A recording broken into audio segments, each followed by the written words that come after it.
सुगल के पोसाले माँ गरुड़ के बेचाले तो सुगल के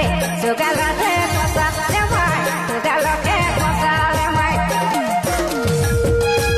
गरुड़ के बेची देले दुनिया करे हेरी विदा कर देले आयो विदा कर देले दुनिया करे विदा कर देले बाबा विदा कर देले विदा कर देले अपने नाई खाबे बेटी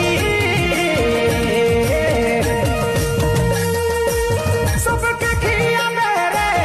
अपने नाई रे सुना अपने नहीं खाबे बेटी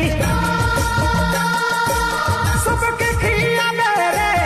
साथी ससुर के माथे